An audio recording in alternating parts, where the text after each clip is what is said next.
আমরা বর্তমানে সবাই দেখছি বাংলা জমিনের মধ্যে ৯৯% মুসলমানের দেশ হওয়ার পরেও এই দেশের মধ্যে আমার নবীকে নিয়ে কটূক্তি করা হয় কি হয় না? আমার আল্লাহকে নিয়েও কটূক্তি করা হয় কি হয় না? আপনারা দেখেছেন গত কয়েকদিন আগে আবুল সরকার বাউল ফাউল আমার আল্লাহকে নিয়ে সরাসরি কটূক্তি করেছে। কাকে নিয়ে? আমার আল্লাহকে নিয়ে। কয় আল্লাহ কয় বলে আগে মানুষ সৃষ্টি হয়েছে, আবার আল্লাহ কয় আগে জামিন সৃষ্টি হয়েছে।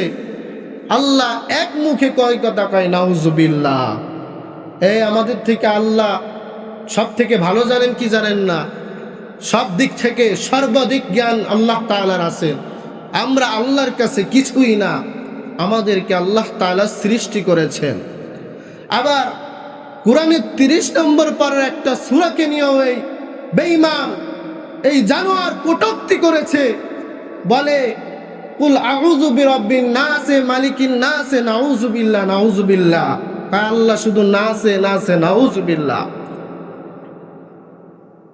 এই বাংলা জমিনের মধ্যে যেই বেঈমানের দলই আমার নবীকে নিয়ে কটূক্তি করবে, আমার আল্লাহকে নিয়ে কটূক্তি করবে, এই দেহের জান থাকা পর্যন্ত আমরা মুসলমানরা বরদাস্ত করতে পারবো না। ঠিক কিনা?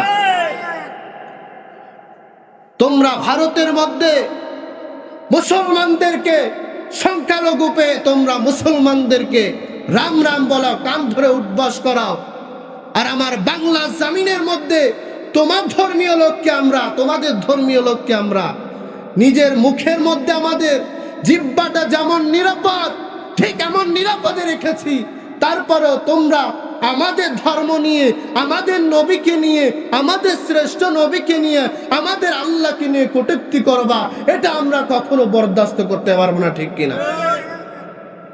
কোরআন সমাধান নাকি? আমাদের জীবনের সমাধান কি কোরআন নাকি? এই কোরআনের বিরুদ্ধে যদি কোনো বেঈমান কথা বলে আমরা সহ্য করতে পারবো? আল্লাহ তাআলা বলেন সূরা বাকারার মধ্যে, আলিফ লাম মিম যালিকাল কিতাবু লা রাইবা ফীহি হুদাল লিল মুত্তাকিন। আমার আল্লাহ বলে, দুনিয়ার মানুষ, আমি আল্লাহ তাআলা এই কোরআনকে কাদের জন্য সৃষ্টি করেছি জানো? আলিফ লাম মিম, এই ৩টা হরফ হওয়ার কারণ এই ৩টার অর্থ একমাত্র আমার আল্লাহ জানেন। দুনিয়ার কোন মানুষ এই ৩টা হরফের অর্থ জানে না। আল্লাহ বলেন হুদাল লিল মুত্তাকিন, এটা মুত্তাকিদের জন্য। আলিফ লাম মিম যালিকাল কিতাবু লা রাইবা ফীহি। আল্লাহ বলেন দুনিয়ার মানুষ, এই কিতাব মুত্তাকিদের জন্য, যারা মুত্তাকি, যারা আল্লাহকে ভয় করে, এদের জন্য আমি আল্লাহ কিতাব দিয়েছি। যারা এই কিতাবকে মেনে নিবে, কিতাবকে বুকের মধ্যে আঁকড়ে নিবে, তারাই সফল কাম হয়ে যাবে। কে বলেছেন? আল্লাহ। সমাধান চাও যদি জীবনে মরণে, ফিরে যাও খুঁজে নাও চোখ রাখো কোরআনে। সমাধান চাও যদি জীবনে মরণে, ফিরে যাও খুঁজে নাও চোখ রাখো কোরআনে। এ বাণী সকলের নয় শুধু মুমিনের, যারাই চলবে মেনে ফল পাবে কোরআনের। ঘরে বলো কে বা রাষ্ট্রে বলো, ঘরে বলো কে বা রাষ্ট্রে বলো, অশান্তি দূর করে শান্তি আনে। সমাধান সমাধান চাও যদি জীবনে মরণে, ফিরে যাও খুঁজে নাও চোখ রাখো কোরআনে। এ যে চির অম্লা, এ যে চির মুক্তির ডাক, এ যে মহাবাণী খুদারি কালামে পাক।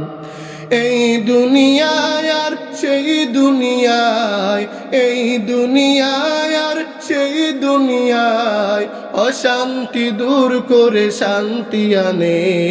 সমাধান সমাধান চাও যদি জীবনে মরণে, ফিরে যাও খুঁজে নাও চোখ রাখো কোরআনে। সমাধান, এটা এমন একটা কিতাব, এই কিতাবকে যারাই বুকের মধ্যে আঁকড়ে নিবে, যারা আঁকড়ে ধরবে, তারাই সফল কাম হয়ে যাবে।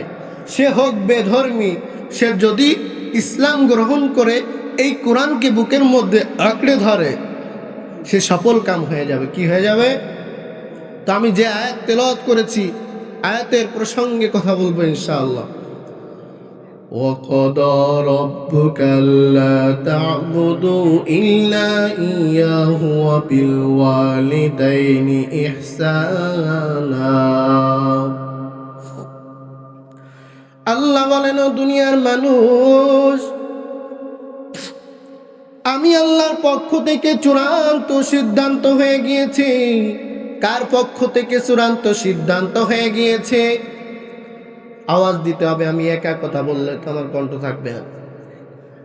আমি আল্লাহর পক্ষ থেকে চূড়ান্ত সিদ্ধান্ত হয়ে গিয়েছে, আমি আল্লাহর পক্ষ থেকে চূড়ান্ত ফয়সালা হয়ে গিয়েছে। কার পক্ষ থেকে? তোমরা সর্বপ্রথম আমি আল্লাহর ইবাদত করবা। কার ইবাদত? আমি আল্লাহর ইবাদত করবা। এরপর তোমরা তোমার মায়ের খেদমত করবা। কার খেদমত? এরপর তোমরা তোমার মায়ের খেদমত করবা।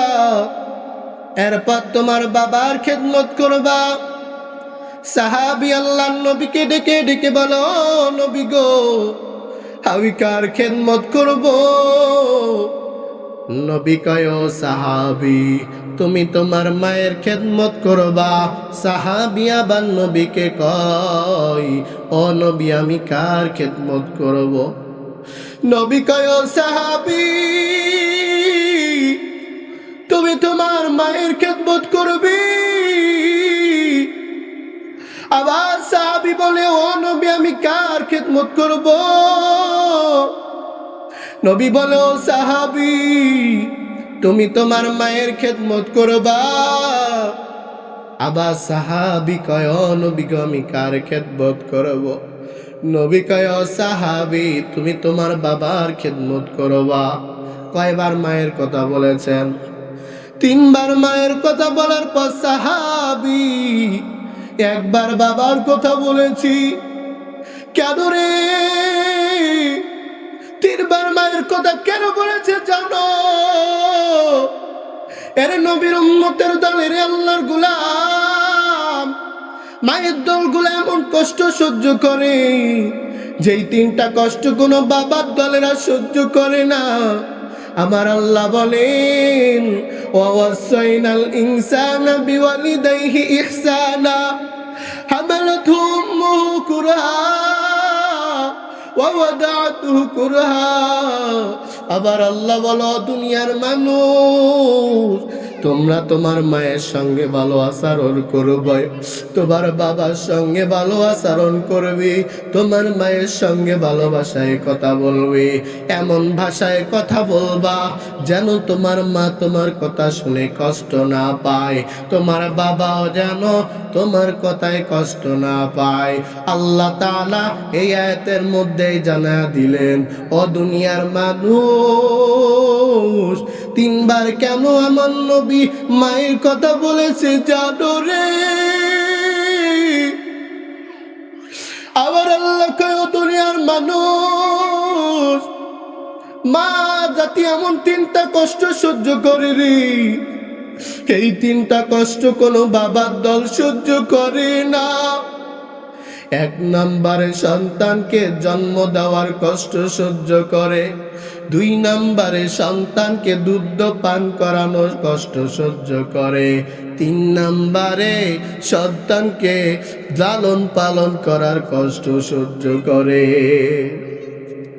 এরা নবীর উম্মতের দলের আল্লাহর গোলাম, সেইবারে ছিললি না, সেই বাবারে আর ছিললি রে নবীর উম্মত। এরে আল্লাহর গোলাম, এই শীতের রজনীতে কত মা হঠাৎ করে গর্ভধারিণী মা, গর্ভবতী মা তোমার বাবার পাশে গোবায়া আছে, হঠাৎ করে তোমার বাবা তোমার মায়ের থেকে তাকায়া দেখে আমার বিবি নাই বিছানার মধ্যে। এই গভীর রজনীতে আমার বিবি কই গেল রে?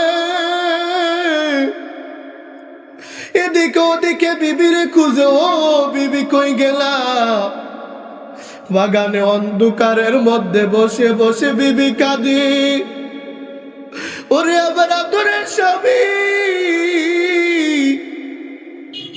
আমি তো গর্ভের যন্ত্রণা সহ্য করতে পারি না। মনে করলাম উঠানের মধ্যে এসে বসলে মনে হয় গর্ভের যন্ত্রণা ভালো হয়ে যাবে, কিন্তু এই উঠানের মধ্যে এসেও গর্ভের যন্ত্রণা ভালো হয় নাই। জঙ্গলের মধ্যে মনে করলাম নীরবে বসে বসে কাঁদি, আমার মনে হয় গর্ভের যন্ত্রণা ভালো হয়ে যেতে পারে, কিন্তু ভালো হয় না। ওরে আমার আদরের স্বামী, আমি তো সহ্য করতে পারি না। এ আমার কলেজের টুকরা যুবক রে, এ আমার বাবা, তোমার মা একদিন সহ্য করেনি, 2 দিন সহ্য করেনি, 10 মাস 10 দিন তোমাকে গর্ভে ধারণের কষ্ট সহ্য করেছে। এরপরেও কত মা দুনিয়া থেকে বিদায় নিয়ে চলে যায়, কত মা দুনিয়া জমিন ত্যাগ করে চলে যায়। ওই যে ঢাকার মিটফোর্ড হাসপাতালের মধ্যে গেলাম, 1 মা স্বামীকে ডেকে ডেকে বলে, ও আমার আদরের স্বামী, আমার আর ভালো লাগে না, আমি যদি দুনিয়া থেকে বিদায় নিয়ে চলে যাই, সন্তান জন্ম দিতে যায়া আমার এই সন্তানকে দ্বীনের শিক্ষা দিবা, কোরআনের শিক্ষা দিবা, যেন এই সন্তান বড় হইয়া আমার কবরের কিনারে দাঁড়ায় দাঁড়ায় আমার জন্য দোয়া করতে পারি। আমি দেখে তো পরিবার কষ্ট লেগেছে জানো, একটু অনুভব করলাম, নিজে নিজে ভাবলাম, হায় আমার মায়ের জাতিরা কত কষ্ট করে রে, কত কষ্ট করে সন্তান জন্ম দেয় রে। আর সেই যুবক মাকে কষ্ট দিয়া দিয়া কথা কয়, মায়ের সঙ্গে খারাপ ভাষায় কথা কয়। আগের যুগে দেখতাম, ছোট্টবেলা দেখতাম সন্তানদেরকে লাঠি নিয়া মায়েরা বলতো, ও সন্তান যাও যাও যাও, দৌড়ায় দৌড়ায় মাদ্রাসার মধ্যে যাও। এখন দেখি সন্তানের দলেরা মায়ের দলদেরকে লাঠি নিয়ে দাবড়ায় আছে না নাই? যুগ পরিবর্তন হয়ে গেছে কেন জানো রে? ওই যে সন্তানের হাতের মধ্যে মোবাইল দেওয়ার কারণে এই সন্তানটা এত পরিমাণে পরিবর্তন হয়ে গেছে। আমার আল্লাহরেও চিনে না, আমার নবীরেও চিনে না, মাকেও চিনে না, বাবাকেও চিনে না, আছে না নাই? কি একটা গেম বের হয়েছে বর্তমানে, ফ্রি ফায়ার নামক, এইটা নিয়ে যুবকরা সব সময় পড়ে থাকে, সব সময়। যুগটা পরিবর্তন হয়ে গেছে, একবারে পরিবর্তন হয়েছে কি হয়েছে না? এই মারা কত কষ্ট করে নিজের সুন্দর পেট কেটে সন্তানকে দুনিয়ার মধ্যে আনে, আর সেই সন্তান মাকে চিনে না, সেই সন্তান বাবাকে চিনে না। এরে নবীর উম্মতের দলের আল্লাহর গোলাম, মা থাকতে মায়ের মর্যাদা দাও, মায়ের খেদমত করো। যখন দুনিয়া জামিন থেকে বিদায় নিয়ে চলে যাবি, তখন বুঝতে পারবি মা কি জিনিস। জীবনের মূল কষ্ট মায়ের প্রসব বেদনায়, 7 আসমান 7 জামিন তখন মায়েরই মাথায়। জীবনের মূল কষ্ট মায়ের প্রসব বেদনায়, সাত আসমান সাত জামিন তখন মায়েরই মাথায়। এমন মাকে কেমনে আমি, এমন মাকে কেমনে আমি যাব ভুলিয়া।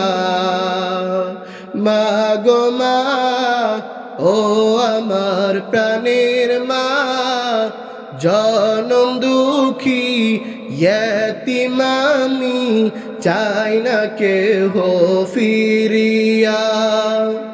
আমি যখন ছিলাম আমার মায়েরই উদরে, চলা ফিরা করতেন যে মাই কত কষ্ট করে। আমি যখন ছিলাম আমার মায়েরই উদরে, চলা ফিরা করতেন যে মাই কত কষ্ট করে।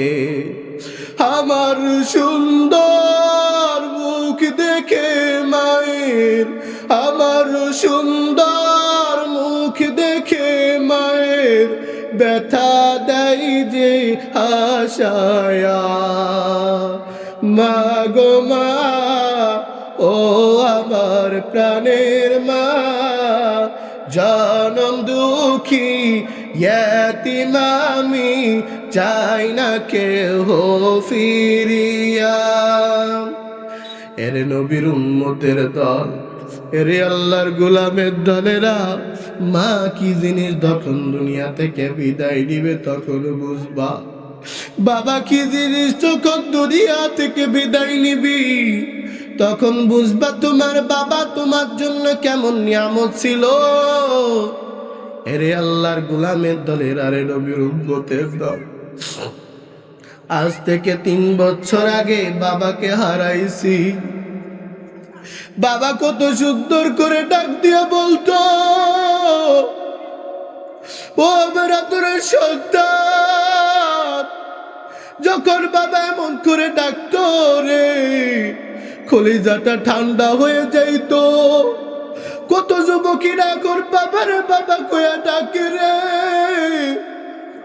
আমারও তো একটু মন চাই রে, আমি একটু বাবারে বাবা কয়া ডাকি, কিন্তু আর কোনো কঠিন কালেও সম্ভব না।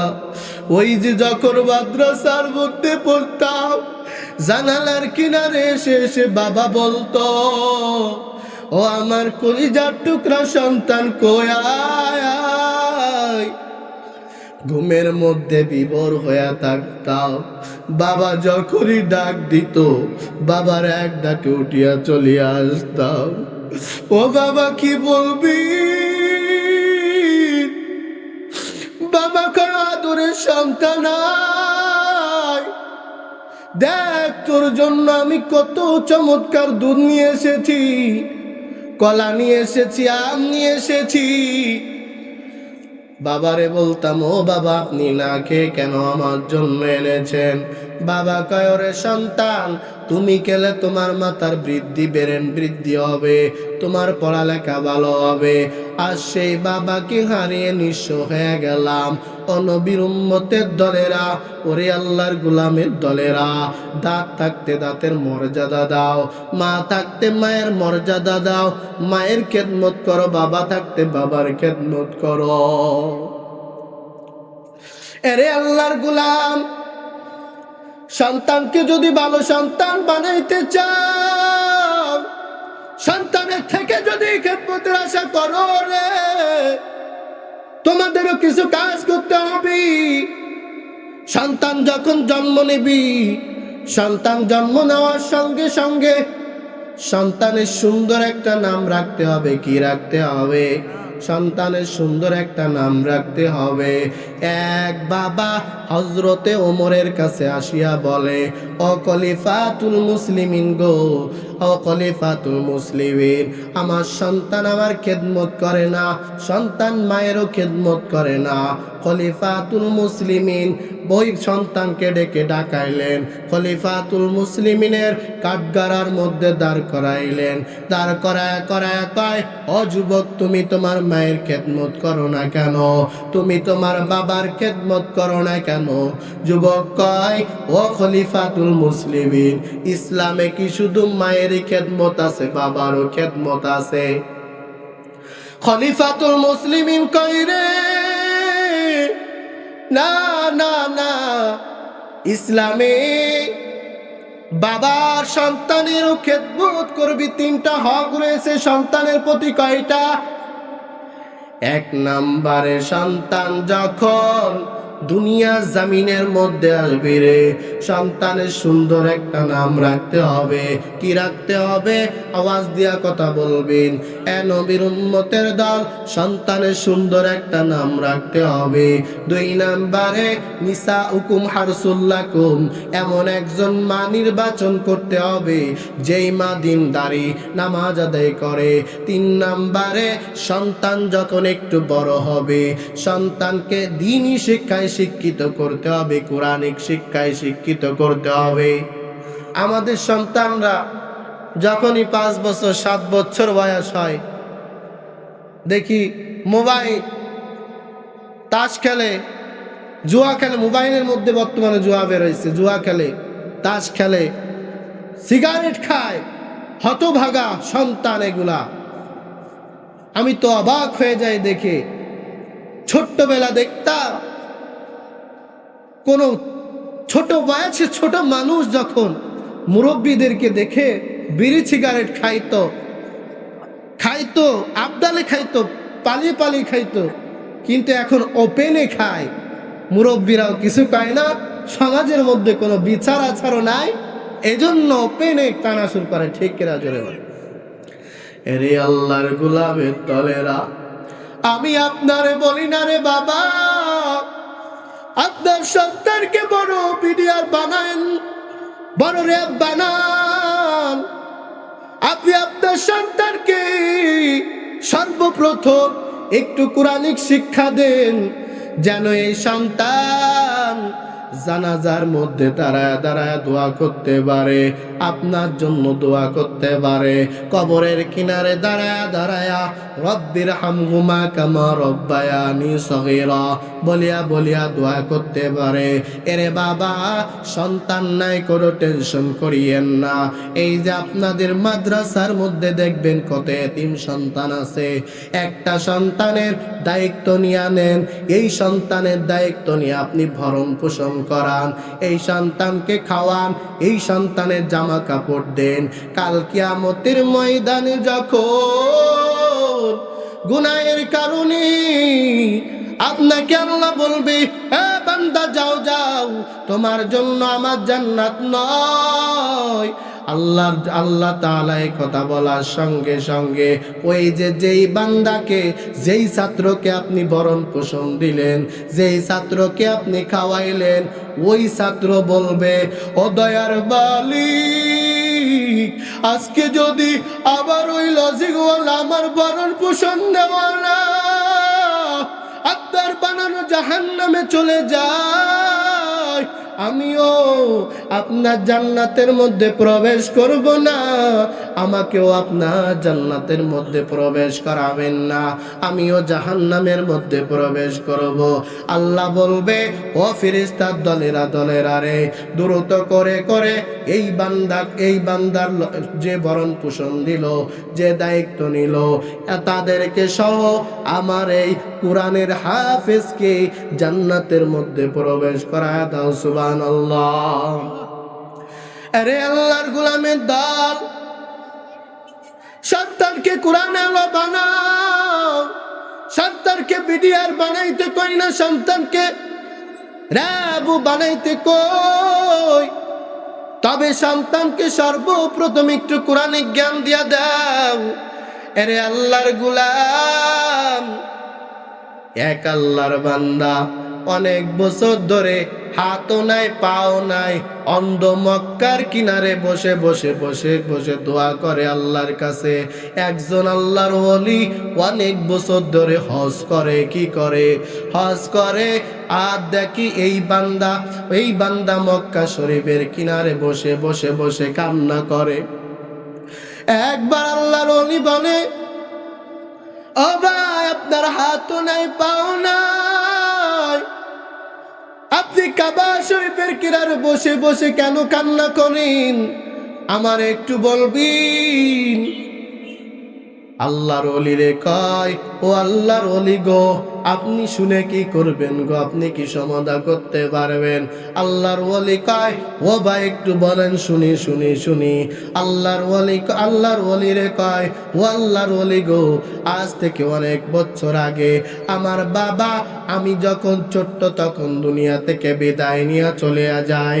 আমার বাবা দুনিয়া থেকে বিদায় নেওয়ার পর আমার মা আমারে লালন পালন করা শুরু করলেন। আমার বাবা ছিলেন একজন কাটুরিয়া, কাঠ কেটে কেটে কেটে, জংলার কাঠ কেটে বাজারের মধ্যে বিক্রি করে করে সংসার চালাইতেন। আমার মা আমাকে নিয়ে সংসার করা শুরু করলেন। আমার মা সংসার করার পর আমি যখন আস্তে আস্তে করে বড় হলাম, আমার বাবার পেশাটা আমি ধরে ফেললাম। আমার মা আমারে কয়, ওরে আমার সন্তান বড় হয়ে গেছো, এখন বিবাহ করো। সন্তান বিবাহ করলো।